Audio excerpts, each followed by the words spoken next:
nut on the machine, first we have to put the nut in the collet so it just snaps in place. And then with our bit, we just slide it in so it sticks out the bottom. And I normally do it so it's just right at the where the groove ends. You want it up as pretty much as far as possible. We wouldn't leave it down like this because then there's a greater chance that the bit would snap and there'd be all sorts of problems.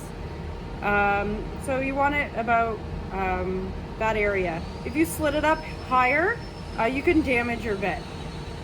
So we'll leave it there. And then we're just gonna screw it finger tight onto the machine.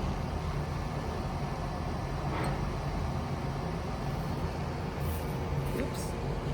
And so sometimes it's a little tricky trying to tighten this and then not having the bit slide out at the same time. So it's finger tight, and then we're going to tighten it with these two wrenches. So there's a wrench with a key on the end, and so that just slides up into the grooves, and you want to make sure that all four are in line with the grooves, and then there's another groove on the top part where this other wrench comes in. You're just going to tighten it together as tight as you can. The closer the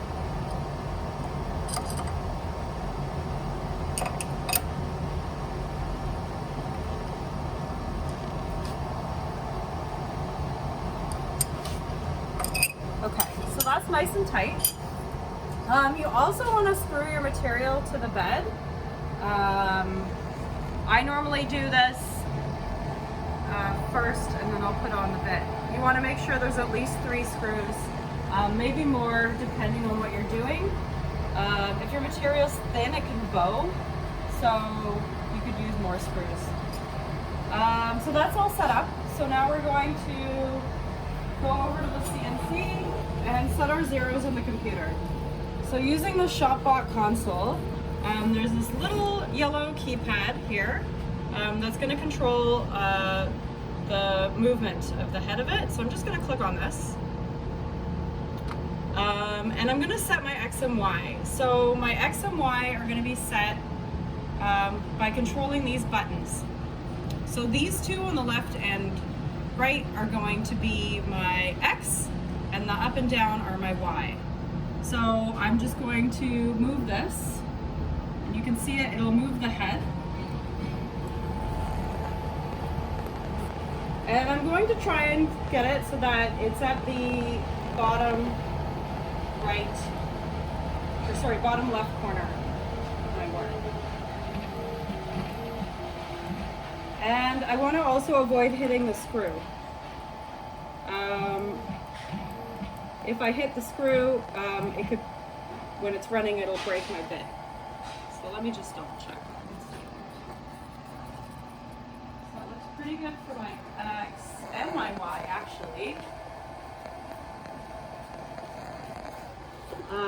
So now I'm just going to hit 0 axes and check off X and Y and hit 0.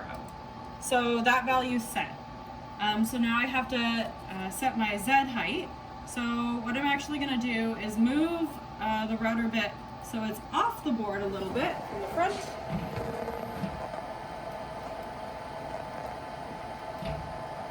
And I'm going to adjust the Z height.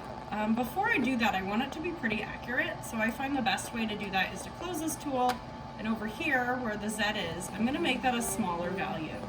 So 0.2, it'll just move a lot slower, so I can be more accurate. So if I open this again, I'm just going to move this down. Oops. Using these arrows, this controls the Z.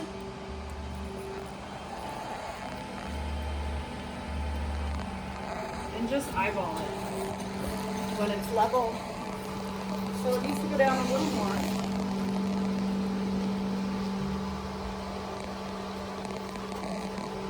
Go up a little more.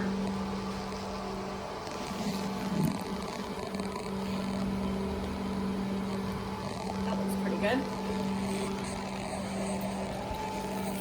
So back over here, I'm going to hit 0 axes, and now I'm just going to check the Z. I don't need to check the X or Y because we already set those. So now I'm gonna hit 0. So that'll set my Z to 0. I can just move this up so it's out of the way. And we're basically ready to get started. And then once I run it, if we need to remove the bit, when we tightened it, the wrench was in the left hand and this other wrench was in the right. We just need to switch it around. So I'm going to slide it into the grooves and then pull it tighter towards my fingers. So it's loose a little bit.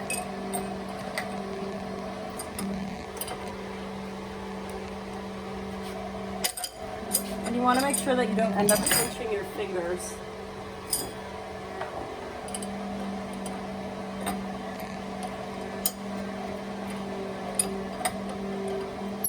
There we go.